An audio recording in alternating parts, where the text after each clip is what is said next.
Assalamualaikum warahmatullahi taala wabarakatuh. Alhamdulillahirabbil alamin wa bihi nasta'in ala umuri dunya waddin. Asyhadu an la ilaha illallah wahdahu la syarikalah wa asyhadu anna Muhammadan abduhu wa rasuluh. Allahumma shalli wa sallim ala sayyidina Muhammad wa ala ali sayyidina Muhammad. Rabbi shrah li sadri wa yassir li amri wa hlul 'uqdatam min lisani yafqahu qawli. Rabbi ghfir lana dzunubana wa li walidayna warhamhum kama rabbana shighara ya fatahu ya rajaq wa hawil halana ila ahsanil ahwal amin ya Allah ya rabbal alamin. Puji syukur marilah kita panjatkan kehadirat Allah Subhanahu wa taala yang mana berkat rahmat iradahnya kita semua bisa berkumpul. Bapak bisa bersua dengan kalian. Bagaimana anak-anakku kelas 6A dan B, siswa-siswi Madrasah Ibtidaiyah Darussalam yang Bapak banggakan, Bapak cintai, sehat semuanya. Mudah-mudahan ada dalam keadaan sehat walafiat ya. Alhamdulillah pada pertemuan kali ini, pertemuan yang kedua setelah sebelumnya, kalian Bapak diberi Bapak memberikan tugas kepada kalian mengenai mengarang tentang pengalaman kalian selama liburan ya. Alhamdulillah setelah Bapak periksa walaupun sebagian yang belum ya, tapi tidak apa-apa, ntar bisa dikumpulkan pada pertemuan yang selanjutnya ya, ketika mengumpulkan tugas pada pertemuan yang kedua ini. Dan insya Allah untuk pertemuan kali ini ya, itu materinya yaitu mata pelajaran SKI pertemuan ke-1 dan kedua ya, tokoh-tokoh penyebar agama Islam di Indonesia. Nah, jadi kita akan membahas mengenai tokoh-tokoh orang-orang yang berjasa yang telah menyebarkan agama Islam di Indonesia ya. Nah, itu. Kemudian juga kalian harus paham apa saja dan siapa saja dan bagaimana mereka menyebarkan agama Islam di Indonesia. Nah, ini materi di kelas 6 semester 2 ini, yaitu kita akan melihat ya. Baik, Bapak akan buka dulu. Silakan buka oleh kalian buku SKI-nya. Udah belum? Ya, baik, kita Bapak buka juga sama ya. Nah, ini pelajarannya ya. Pelajaran ketiga, tokoh-tokoh penyebaran agama Islam. Nah, di sini ada mutiara hikmah. Sungguh pada kisah mereka itu terdapat pengajaran bagi orang-orang yang mempunyai akal. Quran surat Yusuf ayat 111 ya. Nah, gimana yang bunyinya? Nah, bunyinya begini ya. A'udzu billahi minasy syaithanir rajim. Bismillahirrahmanirrahim. Laqad kana fi qasasihim ibratun liulil albab. ما كان حديثا يفترى ولكن تصديق الذي بين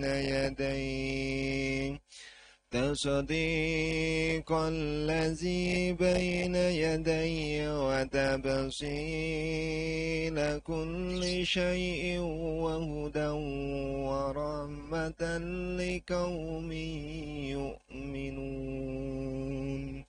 Nah, itu ya. Itu. Jadi ayat ini menjelaskan mengenai kisah-kisah ya, kisah-kisah perjuangan para rasul dan orang-orang yang mengikuti para rasul yang menyebarkan agama Islam. Ternyata ya, mereka itu sangat berjuang sekali, sangat keras sekali berjuang dalam menyebarkan agama Islam. Kita sekarang udah enak ya di Indonesia ini. Kenapa udah enak? Ya enak. Kita sholat, nggak ada orang yang memerangi kita. Ya, kita baca Quran, nggak ada yang melempari kita. Nah, itu kita patut sekali bersyukur pada Allah Subhanahu wa taala. Terutama bagi orang-orang ataupun tokoh-tokoh penyebar agama Islam di Indonesia ya. Di samping guru-guru kita, baik di mana? Baik di sekolah, di madrasah, ya. Nah, kalian harus apa? Harus menghormati guru-guru kita, ya. Karena mereka itu sebagai tokoh yang menyebarkan agama Islam di Indonesia. Tokoh yang menyebarkan akhlak budi pekerti yang baik kepada kita, guru-guru kita, ya. Makanya hikmahnya sungguh pada kisah-kisah mereka itu terdapat pelajaran bagi orang-orang yang mempunyai akal. Nah, baik, Bapak kasih musik dulu ya. Tidak apa-apa, Bapak sukanya musik Sunda. Nah, yang kalian harus bisa ya, di sini kita akan mempelajari pertama menerima, menjalankan dan menghargai agar ajaran agama yang dianutnya. Ya. Nah, kalian juga harus bisa menunjukkan perilaku jujur, disiplin, tanggung jawab, santun, peduli, dan percaya diri dalam berinteraksi dengan keluarga, teman, guru, dan tetangga, serta tanah air. Nah itu, jadi yang pertama setelah kalian mempelajari kisah-kisah ini harus jujur ya, kemudian juga disiplin ya. Waktunya belajar ya belajar, tanggung jawab, pekerjaan sekolah ini pekerjaan kita ya otomatis kita harus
mempertahankan kejayaan Islam. Banyak sekali lah peranan ulama. Nah sekarang udah pada jauh daripada alim ulama, ya. Bapak harap pada kalian coba belajar agama yang baik, jangan malas-malas ngaji, ya, jangan malas-malas datang ke madrasah, jangan malas-malas sholat. Karena apa? Puncak kejayaan umat Islam itu ada di tangan-tangan kalian. Bapak harapkan kepada kalian semangat, ya. Nah, baik. Yang pertama, kita akan membahas agama Islam masuk ke Indonesia itu pada abad ke-7 Masehi. Ya, sekitar tahun 651. Ya.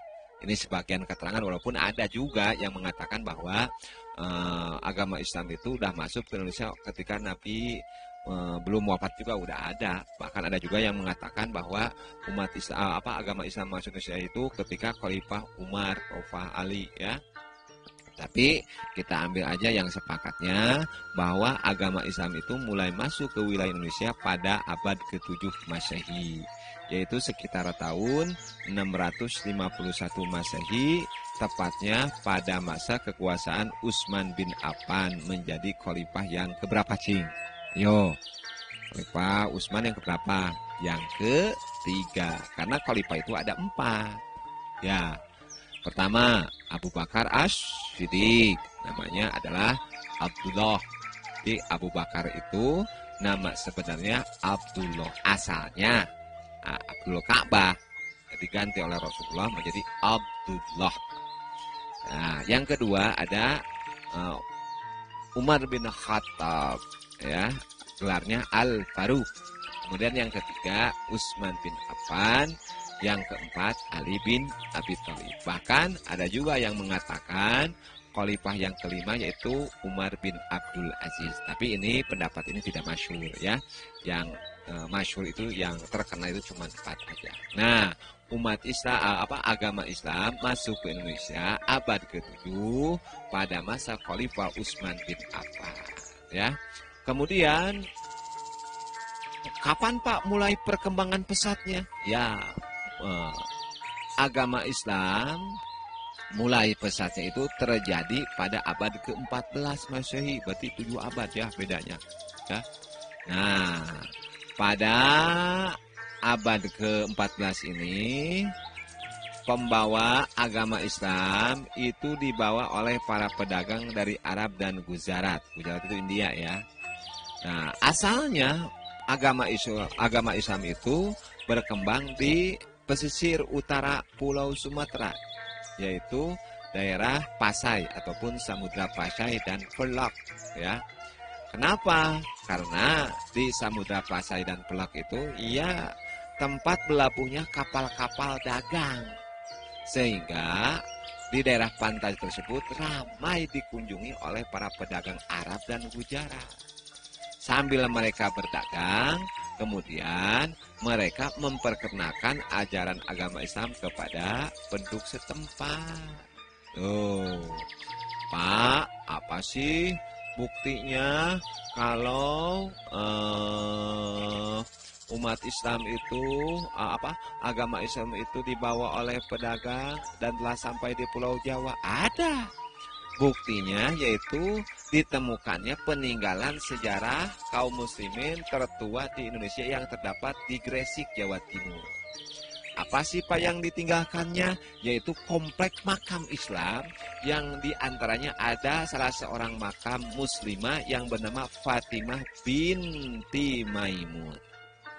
Nah, pada makam tersebut tertulis tulisan abad 11 Masehi, yaitu 475 Hijriah, kemudian 1082 Masehi. Nah, jadi Pak, kenapa ini dikatakan ini bukan dari Indonesia? Ya, dilihat para ahli mengemukakan pendapat bahwa mereka mengemukakan pendapat tersebut diperkirakan karena corak ataupun bentuk makam-makam tersebut bukan dari penduduk asli, ya, melainkan makam para pedagang Arab. Nah, kemudian maaf ya. Kemudian pada abad ke-9 Hijriah atau abad ke-14 Masehi, hampir seluruh wilayah Nusantara telah memeluk agama Islam. Ya, pada abad tersebut, agama Islam berkembang dengan pesatnya karena banyaknya raja-raja pra-Islam yang telah memeluk agama Islam. Ya, contohnya seperti kerajaan Islam itu Samudra Pasai, Aceh Darussalam, Demak, Banten, Cirebon, Ternate, Banjar, dan sebagainya. Nah, masuknya agama Islam ke Indonesia berlangsung secara damai, karena Islam cinta damai. Kemudian juga menyesuaikan dengan adat serta istiadat penduduk lokal. Nah, ajaran agama Islam tidak mengenal perbedaan kasta, sama di hadapan agama Islam, di hadapan Allah. Manusia itu tidak ada beda, yang paling membedakan itu, nah, cuman takwanya, nggak ada. Yang kaya, yang miskin, yang cantik, yang kasep, yang nggak cantik, yang kurang ganteng, sama hadapan Islam itu. Karena Allah. Kenapa? Allah itu tidak melihat rupa seseorang, bentuk seseorang, tapi yang dilihat oleh Allah itu adalah takwanya, sholatnya, sodakohnya, bicara jujurnya, adab sopan santunnya kepada orang tua, gaulnya bersama guru gimana, dari segi bicaranya. Nggak melihat, yang dilihat oleh Allah itu hatinya. Makanya ingat, Bapak harapan kepada kalian, jangan sekali-kali kita berbuat yang tidak baik, misalkan berbicara ataupun membicarakan orang lain, menjelekkan orang lain, itu karena dosa, ya. Seolah-olah kita itu paling bagus, ya. Nah, itu. Jadi, insya Allah untuk proses masuknya agama Islam, insya Allah Bapak akan jelaskan. Pertama dengan perdagangan, perkawinan itu gimana sih? Insya Allah minggu depan Bapak akan bahas satu-satunya. Untuk kali ini Bapak cukupkan saja. Mudah-mudahan ada manfaatnya, ya. Kalian tetap semangat, tetap belajar yang benar, yang baik, jaga kesehatan kalian. Awas ketika kalian keluar pakai masker, cuci tangan, dan lain sebagainya, ya. Itu saja untuk materi hari ini. Adapun untuk tugasnya, sekali lagi, adapun untuk tugasnya, silakan kalian tulis ini, ya. Tulisnya bukan ditulis. Silakan kalian jawab, ya. Yang ini yang halaman 48, ya. Kemudian juga, nah, ditulisnya silakan kalian tulis halaman 48 yang ini saja. Ayo bertanya, nomor 1 sampai 5. Nah, untuk nomor 5, sebutkan siapa saja nama wali songo tersebut. Sekali lagi, untuk tugasnya silakan kalian tulis ayo bertanya, kemudian jawab, ya. Untuk nomor 5, silakan kalian rinci siapa saja wali songo itu, ya. Demikian saja yang dapat Bapak sampaikan. Mudah-mudahan ada manfaatnya. Kita ketemu lagi insya Allah di pertemuan yang ketiga, ya, minggu depan. Assalamualaikum warahmatullahi wabarakatuh. Cukup sekian.